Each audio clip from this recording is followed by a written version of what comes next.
It's time for the 49ers Rush podcast.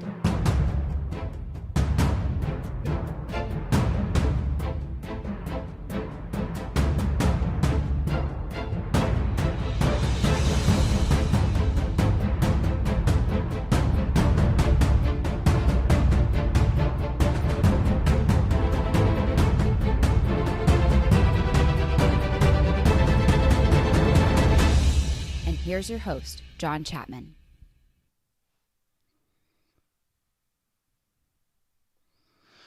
Welcome to another episode of the 49ers Rush podcast. I'm your host, John Chapman, and we've got a fun one today. A lot of people don't know this. In my other full-time job, I am a school teacher, so I thought it would be appropriate, being a quarter way of the season, let's do some report cards. You know, you break down the season. This is the kind of goal of what you're trying to do, and NFL teams do the same thing. You break it into quarter segments, and, you know, those 4 weeks, how do you do? And you do that all the way through the season. Now, because we had our bye week, it does make it a little bit more, difficult to manage, but the idea is this. I don't want to do it next week because we already have a Monday Night Football game this week, and it's just going to be a busy week because it's compacted by one day. It is rather interesting. You hear NFL teams and players complain all the time about the Thursday night matchups and short weeks and all those things. And I got to be honest with you, it matters. As a player, a coach, a freaking podcaster, which, you know, rails in comparison, but it matters because once your schedule or routine is thrown off, you have to start deleting things. And whether it's just 1 day late or 1 day less in preparation, that's going to affect everything that you do. So what I want to do today is, again, we're going to be going through the top position grades of the 49ers in and amongst themselves through 3 weeks, but also cross the NFL and looking at what is going on everywhere else. So I want to rank all of the 49ers starters on offense and defense. We've got a long episode today, so I'm hoping to get to a lot of content, plus questions, of course. So if you have questions, go ahead and at me on wherever the comments are, whether you're on Periscope or YouTube or on Twitter, wherever, it doesn't matter. Just at me and I can see all the comments come up here. I want to try to get to as much as we can, but we're going to be here for a minute. So buckle in. We've got a lot of football to talk, and we should. We are undefeated. We are 3-0, which is very, very excited. And also, I got to say, if you missed our last episode, it was not a live broadcast. Had the great Eric Davis on, and we're able to ask him questions about his draft story. You know, obviously the 1994 Super Bowl champions. It was an absolute pleasure. I totally was geeking out the whole time. I don't know if you guys could tell or not, but head back to the previous episode if you haven't listened to that one after this, because it's wonderful. He's very easy to interview, but head back. The Eric Davis interview was the one right before this. So getting a couple questions. Which grade do you teach? I teach 11th and 12th grade. I teach AP, U.S. history, government, and economics. I'm a little bit of an economics nerd, but that's kind of what it is.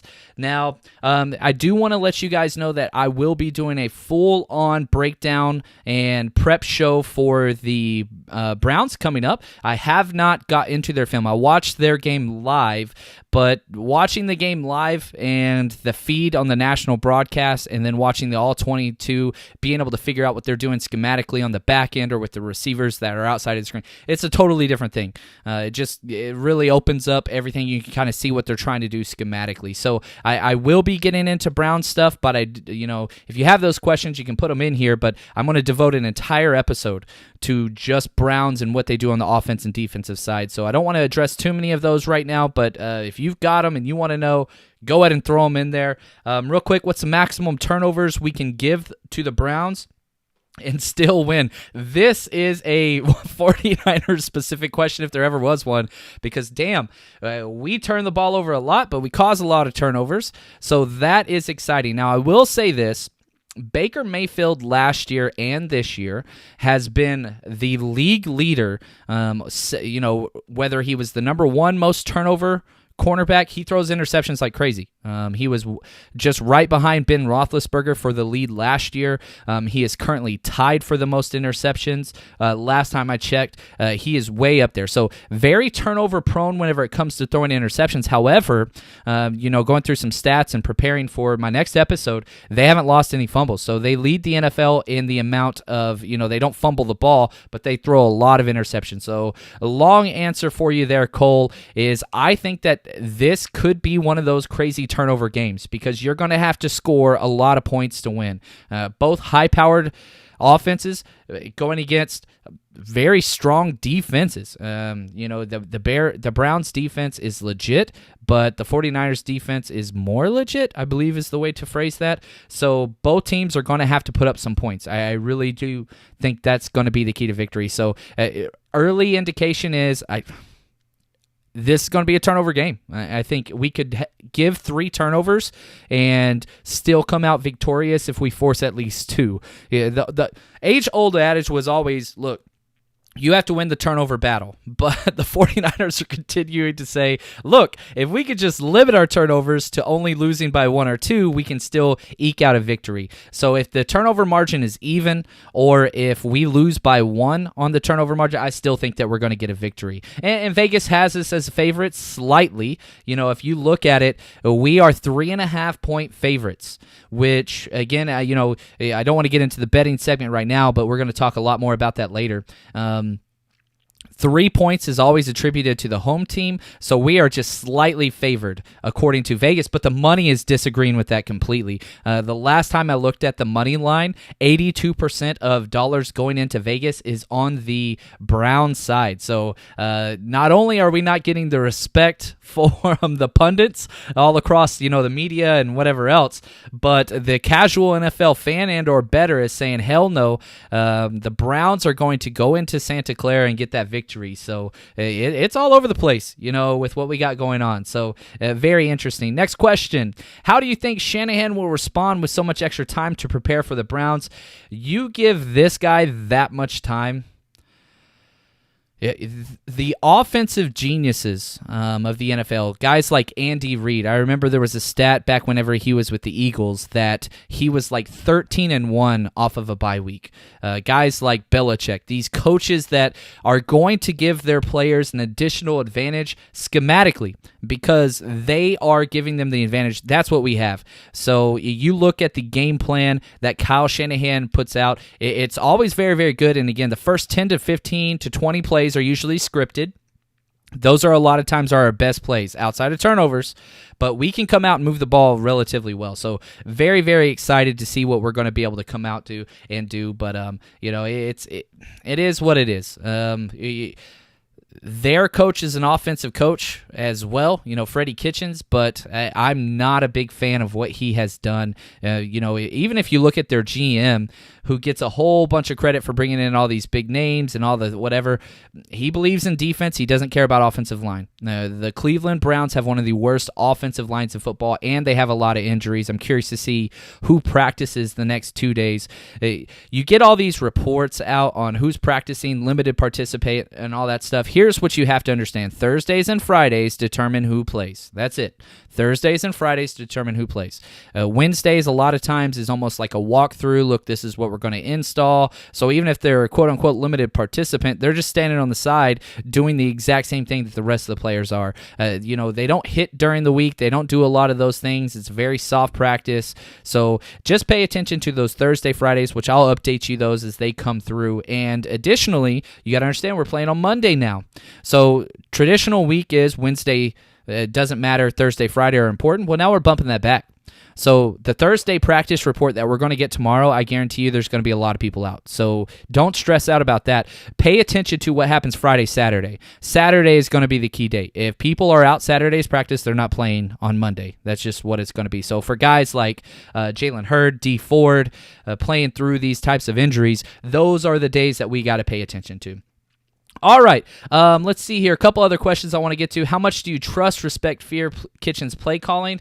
Man, here's the deal. I watch Freddie Kitchens. I'm not the biggest fan. He seems to be the type of mentality that thinks he knows it all, and he's smarter than everybody else. And he's got a lot of really interesting play calls out there. And I'll highlight some of those on film on Twitter at JL_Chapman, which you'll see in the next couple days, probably the next 48 hours. I'll be throwing a lot of stuff up there intermittently. But he's doing a lot of out-of-the-box stuff, which I like. But a lot of it's going for major negative plays. These guys have a lot of negative plays. And again, he will do it in key roles. Third down and short, he'll try something crazy and get negative yards. So this is something that an attacking defense can stomp out right away. And another thing that's really interesting about the way that they operate plays is they do not highlight certain players. Very similar to Shanahan, and this I do like from a coaching standpoint. He's a matchup-driven caller, and he will try to exploit certain matchups. So that means sometimes Odell Beckham won't even be used, and he's just going to go 100% after whoever's guarding, the number 2 wide receiver or the tight end or the running back. So he will try to exploit matchups, which is going to be interesting because, Witherspoon's out. It's looking like Emmanuel Mosley's going to get the start at corner. We do not rotate corners. A new wrinkle that Robert Saleh has added in is, on an empty side set, we'll send Sherman over. That's new this year. But there's a chance that Odell Beckham is going to be one-on-one coverage a lot with Emmanuel Mosley. So this is something to watch for sure. So do I trust or respect him? Not too much. I do not believe that he's a great play caller, especially with the offensive line he has. He has a lot of very slow developing plays, and once you get Baker Mayfield moving, this turned into a Browns episode. I knew this was going to happen. That's okay. Would you prefer Emmanuel Mosley or Jason Verrett for the next month or so? I believe in giving a player a chance. Verrett had his chance, and the terminology that's been used by the coaching staff and front office of the 49ers is once you get your opportunity, you need to kick that door down. And what they mean by that is, look, you get your chance, you got to own it. Make it to where we can't take you out of that job. You look at Tarvarius Moore, he's done a hell of a job. Yes, he's got a lot of ways to go, especially tackling and pursuit angles. But from a passing standpoint, he has not been burned once. He's actually played very, very well. I think he's only given up 1 reception the entire year. He's only been targeted like 6 times. But you have to do that. So Verrett had his opportunity, completely, crapped the bed. Now it's time for Emmanuel Mosley. And I love these guys. Undrafted corner, sat last year, got injured, came back, fought his way up the depth chart, made himself to where we had to have him because he's such a great special teams player. I want to see him get the shot. I really, really do. And my assumption is if Mosley has a really bad performance, I think we're going to see Jimmy Ward out there. Then DJ Reed, then back to Verrett. So it's going to be kind of a let's see what happens until Witherspoon gets back. But I think that Witherspoon played so great. He's the 4th rated player on our team right now, according to Pro Football Focus throughout the year. He's played great. He's played really, really well. All right, let's jump into this real quick, because I want to make sure that I have some time. I'll get back to the questions here in a little bit, but here are the playoff odds. I like to update this. I'm a big statistics guy. For a 3-0 team in the NFL, they have a 75% likelihood of making the playoffs historically. Now, let's look at the outcomes of what can happen this week, because if we go 4-0, that 75% jumps up to 83%. From 2012 on, 15 teams have started 4-0. 12 of those 15 teams have made the playoffs. So recently it's down to about 80%, but historically 83%, which is it's great. That is great. Now, if we lose this game and went 3-1, the statistics drop down to 63%. So you can kind of see the variance there. We can jump from 75, which we're at now, to 83. And again, these are percentages. Just because we're 75% likely now, those are odds without our, one of our better corners, without our left tackle. It's going to adjust as it goes forward. Now, I did dive a little bit more deeper into these records. What are the foolproof, 100% likely to make the playoffs, the kind of bottom level? And Staying undefeated, every 7-0 team in NFL history has made the playoffs, so that's a number to keep an eye on. Every 8-1 team has made the playoffs, 10-2 team, and 11-4 team. So as far as starting out, those are kind of definitely a little bit unrealistic goals, but I don't care. I just was curious, and that's what I found. So we've got a lot more stuff now, a little bit back to the Browns game and what's going on with MyBookie. Our sponsor. As I said before, 82% of the money is on the Browns right now. They are saying the Browns will win. They don't care about the 3.5 point favorite for the 49ers. They are staying with it. And the over-under's at 46.5. I'm going to break down a little bit more statistical analysis before I decide on what I want to bet on in this game. But if you haven't set up an account already, you got to go check out MyBookie. MyBookie.ag. Use promo code 49ers, 49ERS. They're going to match your initial deposit. So if you put in $500, they're going to give you a free $500 to bet with, all the way up to $1,000. If you're one of those people and you don't like spending a lot of money, you can literally bet for $1. $1. You put a $1 bet on it. It shows you the odds. And if you're still kind of hesitant, they do free place betting, which means once you start up an account, just takes an email address. You can go in and bet for free, kind of paper money, almost like stock trading with paper money. So it doesn't cost you anything, and you can kind of see if you get a feel for it, if you're any good at it or not. But again, MyBookie is a very trusted site. You can bet on everything over there. MyBookie.ag. Use promo code 49ers, and we're doing well. We're 4 for 6 so far on bets that we have promoted on the podcast, and I am hoping to get out some more very, very soon. So now let's jump into our offensive grades through 3 weeks. So I want to approach this 2 different ways, okay? We're going to be addressing just amongst the 49ers, the top 5, bottom 5, but then what I want to do is I'm going to cross-reference this with every position in the NFL, where our players match up according to Pro Football Focus for all the tight ends. So, for example, George Kittle is the number 1 rated player across the entire NFL as of right now with the 92.7. He's the number 1 tight end, number 1 offensive player, number 1 defensive player, number 1, period. George Kittle is special. And it's so funny, I also do, if you can see the logos behind me, Eat Sleep Fantasy podcast and website. It's obviously fantasy football. A lot of people are freaking out because George Kittle hasn't put the crazy yardage up that they thought he was going to. He broke the record last year. But I keep telling everybody, look, you got to calm down. 2 touchdowns called back, a lot of penalties early. We're keeping him in to block because he's such an excellent blocker and all these different things. George Kittle is not only fine, he is the best player in the NFL according to Pro Football Focus. Now, let's follow through these top 5 players right here. Kyle Juszczyk, 83.4. Again, the number 1 fullback in the NFL. He's coming off probably his best game as a pro ever. He was great last week. Tevin Coleman, even though he got 18 total snaps before he got injured, 77.2. Raheem Mostert, 74.6. And Jimmy Garoppolo, 74.3. Now let's look at the bad side. Our worst rated player on offense, and I'm not too worried about this, is Mike McGlinchey with a 48.9. Now, why is he so low? 2 reasons. One, he missed several run blocks.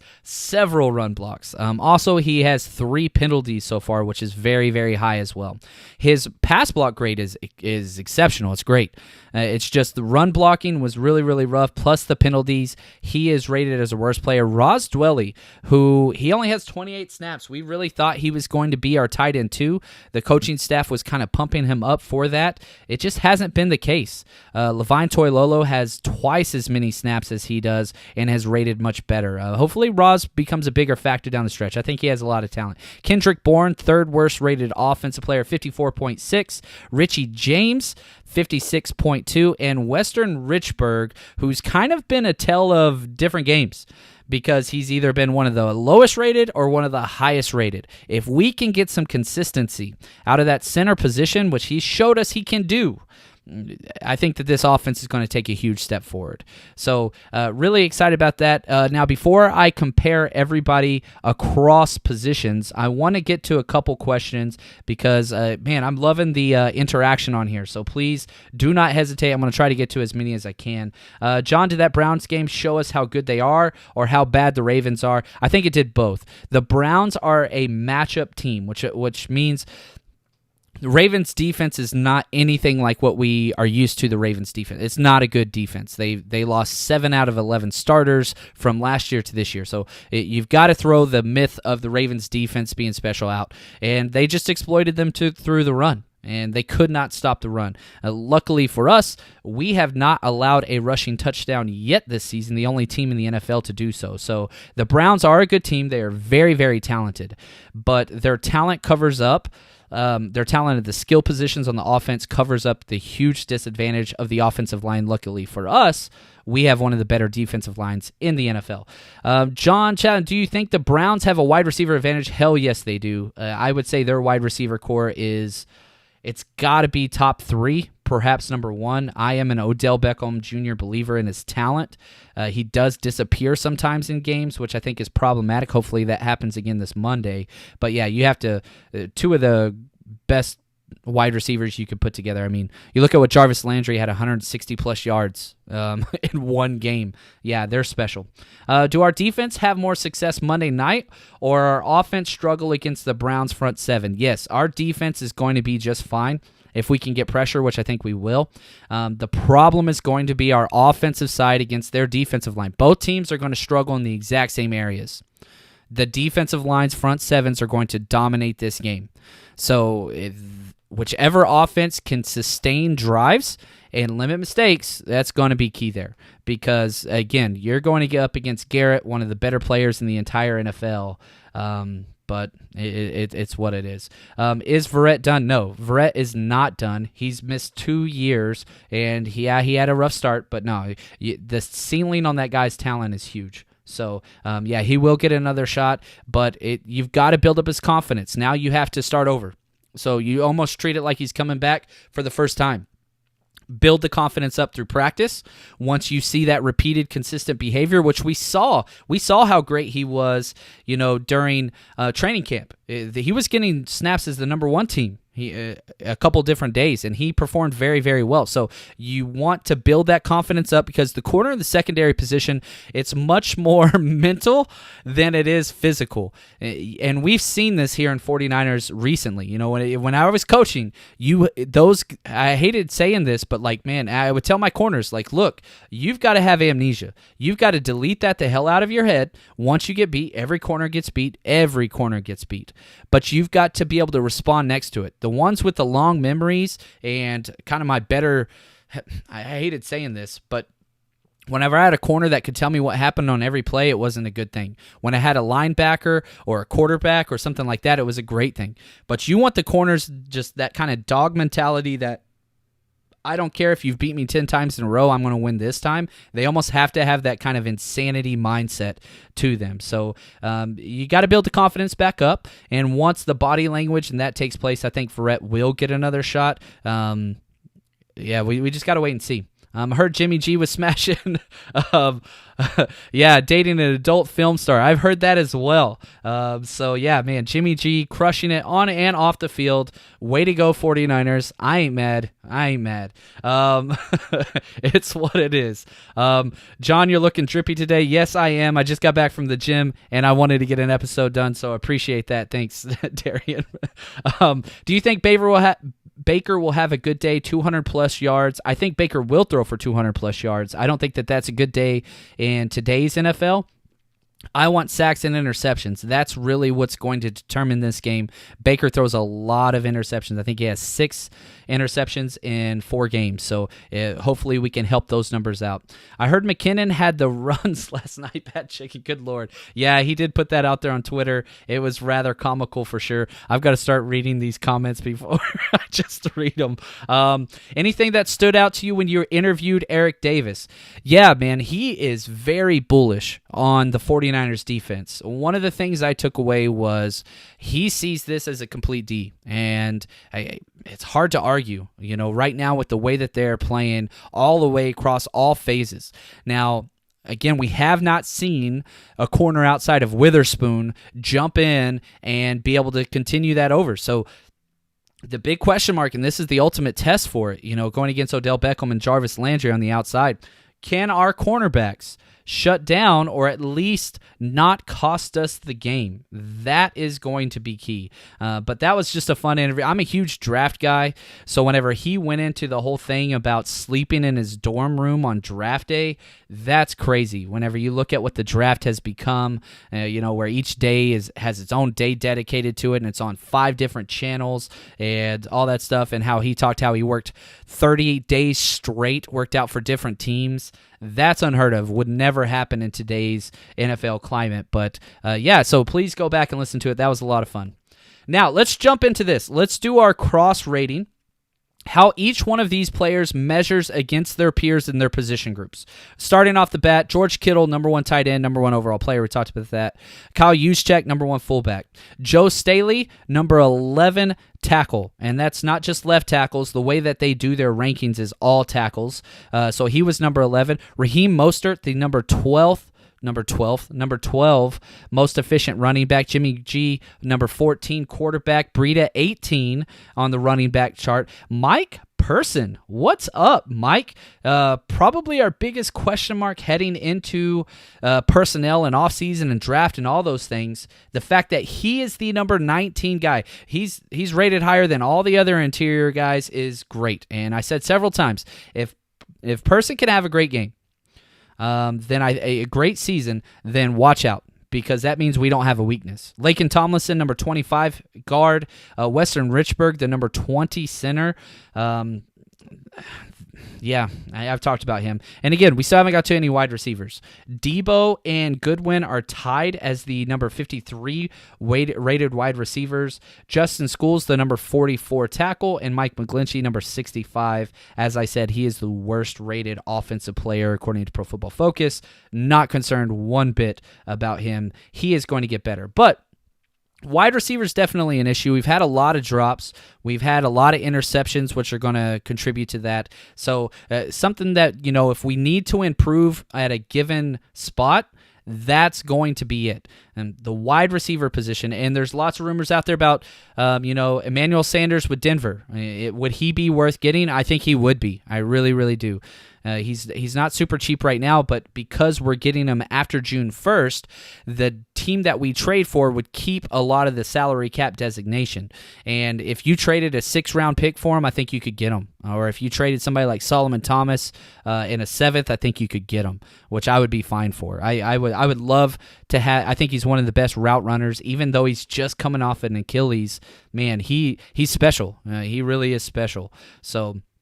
All right, couple more questions that I'm seeing on here that I want to get to. Let's see here. Just seen more breakdowns on Shanny's playbook. He's something special. I will say that for sure. Now, here's one thing I want to say. Whenever you do the film breakdowns, it's key. And it's funny. I'll post a video of a play the 49ers did, and I'll say, you'll see right here, this is what they're doing, this is what they're doing. There's always one person that's like, oh, McVay did that first. Oh, he did that in Atlanta and all those things. This isn't a competition, and the NFL doesn't see it as this way either. The coaches don't see it this way of, oh, well, that's mine. You can't do it. The NFL is a copycat league. Once somebody does something that works, everybody else is going to do it. Now, the 49ers are in a very unique position because we lead the NFL in 21 personnel. Okay, that's 2 running backs, Kyle Juszczyk and whoever the running back is, and a tight end. So if you look at the top 10 offenses, we're the only top 10 offense that uses that personnel group the most.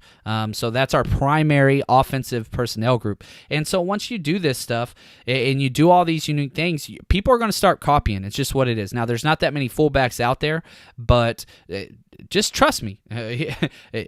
Yes, Shanahan's a genius, but people are going to constantly adapt and steal what it is, and that's okay. That should be a compliment. Should be something that makes you happy because people are copying it because it's working. And so I'm excited about that. And Kyle Shanahan even came out and said, the big reason why we do all these things is because it dictates that the defense has to stay in base personnel, meaning 3 linebackers. We saw this most evidence against Cincinnati. Because we could keep them in 3 linebackers, they didn't have 3 athletic ones. So we were able to run a whole bunch of routes with our backs and with Kyle Juszczyk in our tight ends, and we could do whatever we want because it was a mismatch. So, all right, let's jump over to the defensive side, and let's go over our top 5, bottom 5, and then see how they compare against the rest of the NFL. Man, right off the bat, Ronald Blair III, my man. He is the number 1 rated player considerably on the defensive side with 83.0. Great. He's played 85 snaps. You know, the league leader in snaps that we have is Tarvarius Moore. He hasn't missed a snap all season with 191 snaps. So you can kind of see how that is. He's not getting a lot of snaps. He's playing about a third of the game every time, but he is so efficient. He hasn't had a bad game yet. And now the rest of the players, the issue is this. There's been a lot of up and down games. So the number 2 player is Quan Williams, 81.9. And the only reason why he's this low around the 80s is he had one horrible game. So one great game, one good game, one bad game. And it's consistency. The good thing about this defense is it's a different player stepping up every week. If we could get everybody to be in sync and play that way all the time, you're talking about an incredibly dominating defense, Chicago Bears type quality. D Ford is the number 3 with the 78.8. Again, he's only got 80 snaps, so he's got less than Ronald Blair. And a lot of this is coaching. We came out and said, the coaching staff said, D-line's going to rotate like crazy. The defensive lineman with the most snaps is DeForest Buckner with 132. So he's been out, what's that? About 50 snaps in 3 games. So he used to play every damn snap, and that was idiotic for a defensive lineman to get double teamed and play all the snaps, but I'm glad that they're limiting him now. Witherspoon is number 4 with the 77 grade, and Eric Armstead is number 5. Buckner 6, Quan Alexander 7, Sherman 8. So you can kind of see where they wrap up, but again, Buckner had a bad game. Quan, the game he got ejected with those penalties, got a super low score. Sherman, he had one bad one because he had the pass interference and then the touchdown against him. So those guys will continue to ascend. Not too worried about anybody there. Now, the worst. Let's go to the bad side. Jason Verrett has a 19.6. That's the lowest grade I've ever seen on Pro Football Focus, given he's played 4 total snaps. So you don't want to put too much weight on that. Obviously, the huge penalty, then the touchdown. It's what it is. Solomon Thomas, he is the second worst rated player with a 52.1 by a considerable margin. Tarvarius Moore, third with the 57.3. A lot of those are just, he gave up big touchdown plays on taking horrible angles. So you look at the stat sheet and you're like, wait a second, he didn't give up a lot of catches. Again, Tarvarius Moore, he hasn't really been targeted very much at all. Yeah, he's been targeted 4 times and given up 1 catch for 8 yards. The problem is he's not in his running lanes when it comes to big plays. As a free safety, you're supposed to be back there in a race, whatever comes your way. And he's erasing his chance at making a tackle because he runs behind him. Julian Taylor, 4th worst, and DJ Jones, 5th worst. So Sheldon Day, 6th. You can see those 3 interior guys. Somebody's got to step up. We are struggling mightily at that kind of bull nose or nose tackle job. We are missing that one big time. And if one of those guys could step up and play that role, then who knows? There's a couple small instances whenever we have pass rushers across the defensive line. We don't have an anchor. We don't. Sheldon Day has played very, very poorly consistently this season. He has not played well. DJ Jones has flashed, but he's also been driven off the ball a lot. Julian Taylor's super, super young. His ceiling is great, but his pass rush, he's got a 76.9 grade in pass rush, but a 36 in the running game. So it's not like he's getting driven off the ball. He's getting upfield. He's just creating running lanes. So something that we got to check out. Something for sure to just kind of keep an eye on. Now, let's see how our defense ranks according to cross position to the rest of the NFL. All right, man, our number 1 player, Quan Williams, the number 4 cornerback. And again, the way Pro Football Focus does, they do all corners. So slot, your nickel guys, both outside. So these defensive number rankings are going to be a lot lower than the offense, but it's a much larger group. So again, like for example, Western Richburg is the number 20 center, but each team only plays 1 center. Whereas each team plays 3 to 4 corners. So the fact that Quan Williams is the number 4 corner, that is special. Quan Alexander, the number 9 linebacker. Blair, he's the number 9 edge player. So they do defensive end edge players. Witherspoon, number 11 corner. Sherman, number 16 corner. We have 2 top 20 rated corners. There's not a lot of teams that can boast that. There really, really aren't. When Witherspoon gets back, even if our defense takes a huge step back these next couple of weeks, which not that I expect, but if you told me the Niners, give up 400 yards against the Browns on Monday Night Football, yeah, I'm going to be pissed off. Yeah, I'm going to want to know why, but it's going to be this reason right here. If we can find any corner to just play average, not even great, not even good, but just average, Dante Johnson-like, then I think we're going to be okay. D Ford, 17th rated edge. Armstead, number 20 rated edge player. Greenlaw, Drake Greenlaw is playing some ball, man. He's the 23rd rated linebacker. Very small sample size, but he has put in some meaningful snaps. DeForest Buckner, interior defensive line, number 27. That's going to continue to climb. He'll finish top 5. Not too worried about that. He just had that one first bad game. Fred Warner, the number 36th linebacker. The big reason why he is there, just again, the passing game struggles continue. If he can shore that up and get a little bit better in coverage and not have, I think he's allowing like a 90% catch rate. He's the most targeted person on our defense right now. Jaquiski Tart, number 37 safety. That needs to step up. His safety play is not great.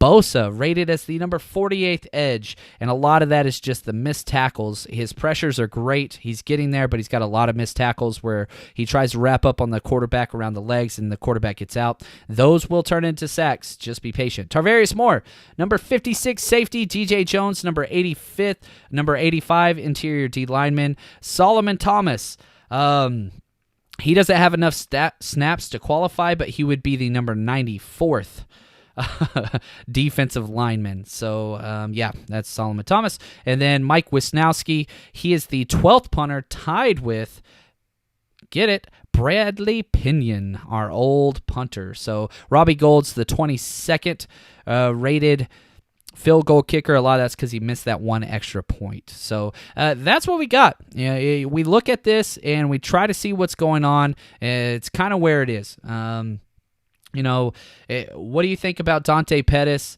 I do like Dante Pettis. I think that he's going to have a great game coming back. Every single game his role has increased. I love that Kyle Shanahan was comfortable with him down the stretch when the game mattered for the game-winning touchdown. But again, I've been a big Dante Pettis fan, breaking down college film since he was a sophomore. The kid's special. So I think that's one of those things. It's going to be hard for me to get over. But I do think Dante Pettis continues to make strides up. So John, do we trade Thomas? I don't think that we will. I think that we should. The longer that we continue his snap, he played his league all-time lowest snap total in week 3.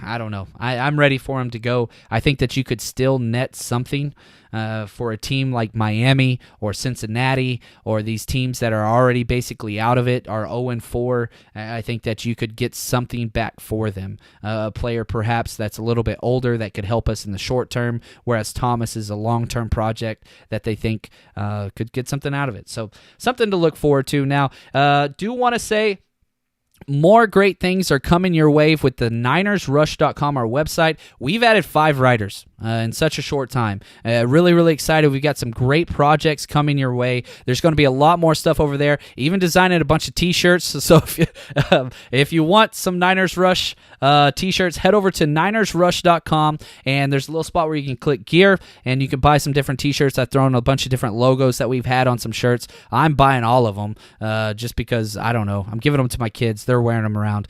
But if you're interested, please head over there. It's an awesome website. A lot of videos, a lot of articles. We're gonna have a bunch of stuff over there. So please stay tuned for that. But I will be back with you guys very shortly because we will be breaking down all of our Brown stuff once I finish my film and get that to you guys with game predictions and all of that. But until then, just want to say thanks for everything, guys. And as always, stay strong, faithful.